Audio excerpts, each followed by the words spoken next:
The ship is an Arleigh Burke-class guided missile destroyer, 505 feet long, roughly 9,200 tons fully loaded. Crew complement around 320 enlisted and officers when fully manned.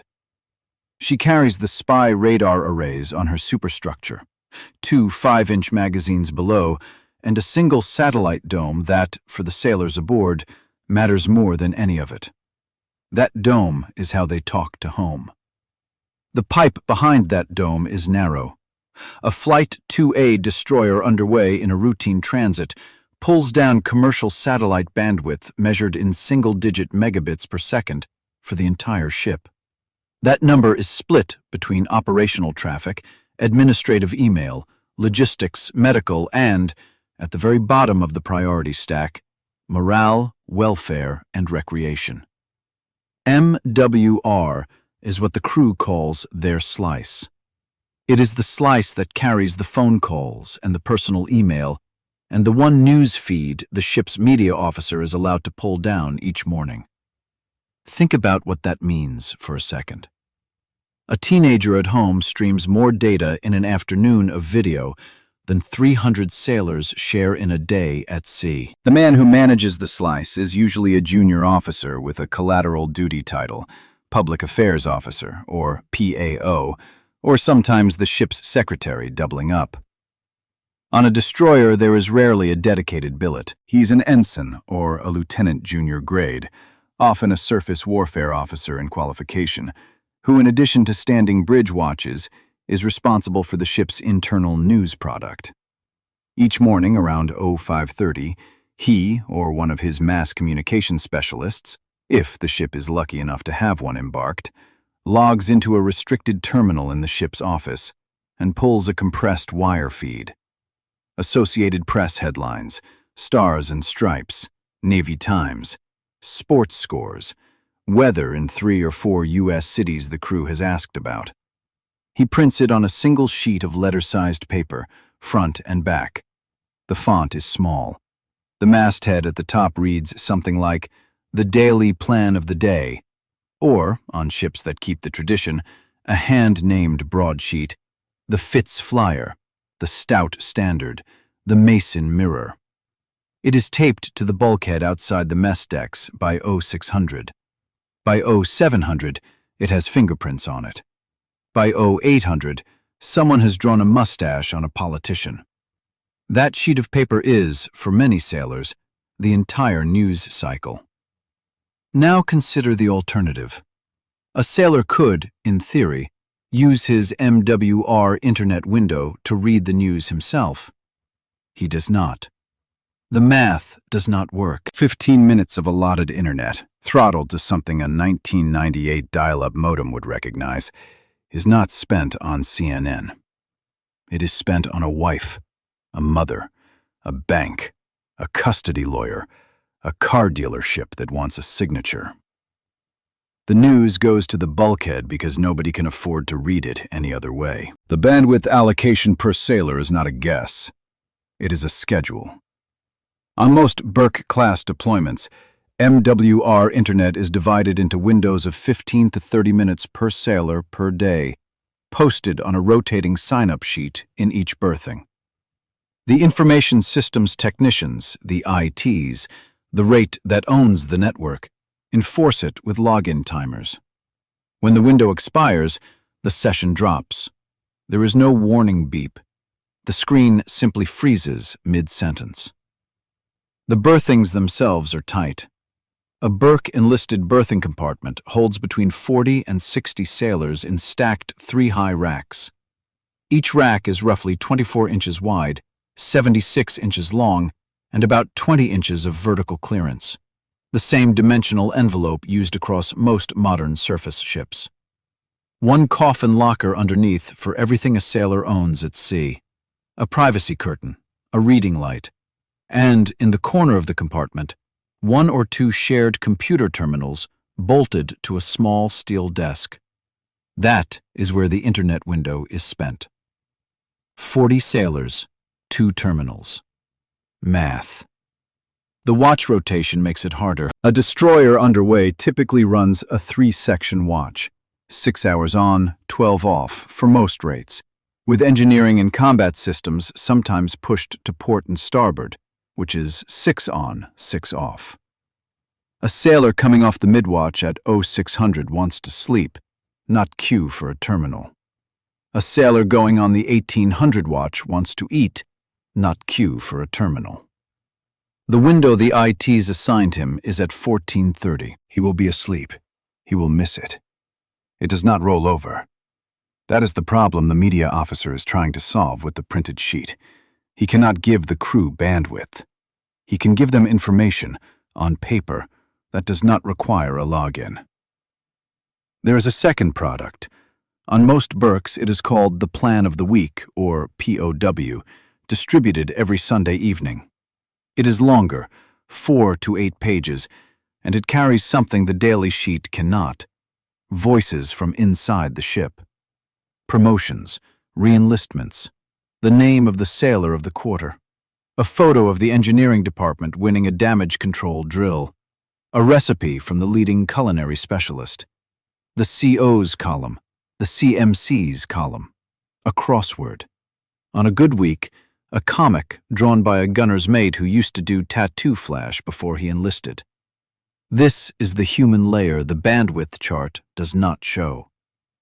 The ship produces its own news because the outside news is rationed. A destroyer at sea becomes, by necessity, a small town with a small town paper. Every event is local because there is no other event. Veteran accounts make this concrete. In oral histories collected by the U.S. Naval Institute and in published memoirs from surface warfare sailors, the same image returns again and again. A sailor standing at the bulkhead board, coffee in hand, reading the printed paper before chow. A chief petty officer in one Stars and Stripes feature described it this way: "The paper is not really about news. It is proof that the world is still there. A box score from a baseball game means a baseball game happened. That is the value." Consider one specific morning in the middle of a deployment. A sonar technician second class, 4 months out from his last Liberty port, finishes his midwatch and stops at the bulkhead board before going below to sleep. The sheet that morning carries 3 headlines: a Senate vote on a defense appropriations bill, a hurricane forming off the Carolinas, and a basketball trade involving a player on the team his father has rooted for since 1987. He reads the basketball item twice. He does not read the Senate item at all. He tears off the corner of the sheet, the part with the trade, folds it into a square the size of a postage stamp, and tucks it inside the cover of the paperback he keeps in his rack. 3 weeks later, when mail catches up to the ship, he will mention the trade in a letter to his father. His father will write back that he already knew. The point was never the news. The point was that the son was thinking about the father at 6:12 in the morning, 4,000 miles from home, in front of a piece of paper taped to a wall. The phone calls are a different category of scarcity. MWR phone slots on a Burke are limited by the same satellite pipe.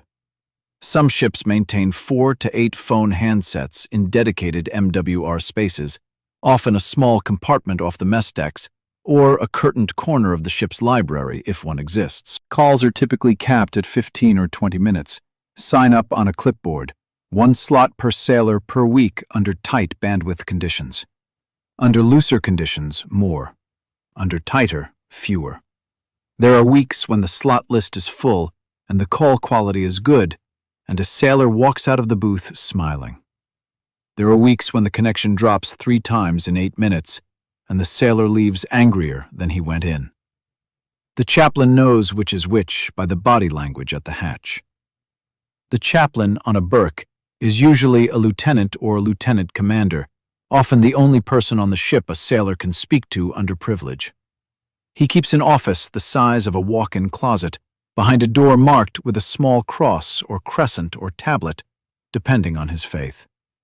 Sailors do not always come to him to talk about God. They come to talk about a wife who stopped answering email on day 43. They come because the phone call dropped before they could finish the argument. They come because their daughter turned 4 and they missed it, and there is no way to unmiss it. The chaplain has a coffee pot, a box of tissues, and a couch that has held thousands of sailors over its service life.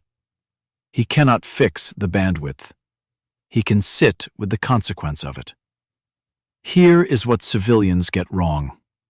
They picture a deployed sailor with a smartphone, scrolling Instagram on a flight deck at sunset. That image exists on certain ships, in certain ports, with certain leadership policies. It is not the daily reality on a destroyer in a transit lane. Personal cell phones do not work in blue water. There is no tower. There is no civilian Wi-Fi. The only signal that exists is the one the ship's antennas pull from a satellite the Navy is paying by the megabyte to use. When the CO needs that pipe for an operational requirement, Mover is the first thing throttled. Sailors learn to read the signs. When the email gets slow, something is happening on the bridge. The obvious question is why the Navy does not simply buy more bandwidth. The answer is layered. Commercial satellite capacity over open ocean is finite and expensive. Military satellite capacity is prioritized for operational traffic, not personal email. Newer systems, commercial low Earth orbit constellations the Navy has been piloting on select hulls since the early 2020s, promise dramatic increases, and on ships where they've been installed, sailors report video calls that were unimaginable 5 years ago. But installation is uneven across the fleet. A Flight 1 Burke commissioned in the mid-1990s does not have the same connectivity suite as a Flight 3 commissioned last year. The sailor's experience depends on which hull he drew. The real divide in the modern surface fleet is not officer versus enlisted. It is which ship you are assigned to. That is a sentence some readers will want to argue with. Consider it anyway. 2 sailors with the same rate, the same rank, the same family at home, on 2 different destroyers in the same strike group, will have radically different access to that family for 9 months. One gets a weekly video call. The other gets a printed sheet and a 15-minute email window. The Navy does not advertise this. The sailors learn it from each other at the pier. Which brings the story to the supply ship. The acronym is UNREP, Underway Replenishment. A Henry J. Kaiser-class oiler, or a Lewis and Clark-class dry cargo ship, pulls alongside the destroyer at a closing distance of roughly 180 feet. Lines shoot across, fuel hoses connect, pallets of food and parts and mail swing over on highline rigs. The evolution lasts 2 to 4 hours.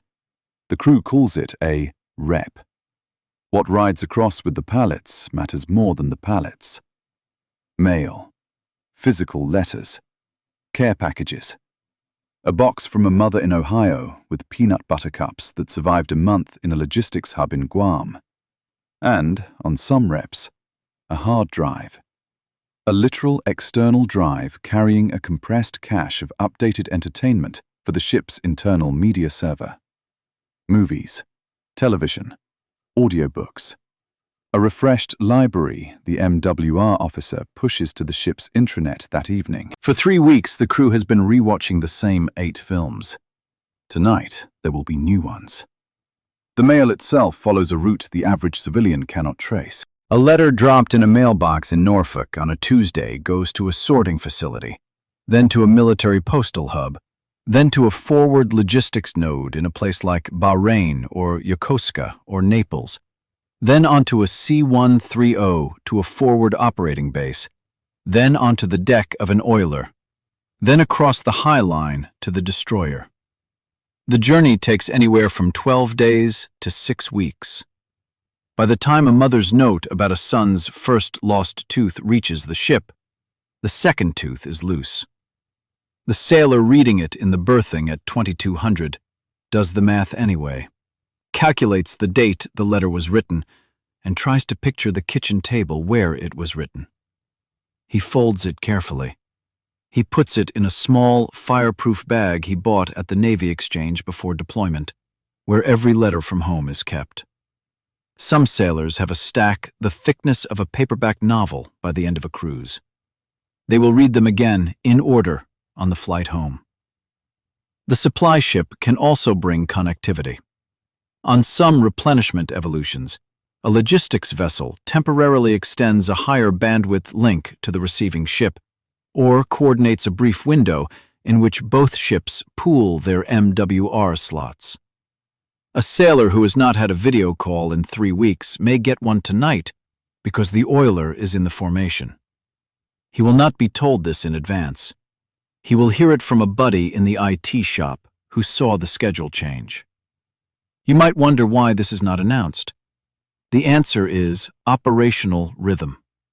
Plans change. A connectivity window promised at 1900 can be cancelled at 1845 because the bridge needs the pipe. Leadership has learned that promising a phone call to a crew and then canceling it produces a worse morale outcome than never promising it in the first place. So the windows arrive quietly, by word of mouth, through the IT shop and the chief's mess.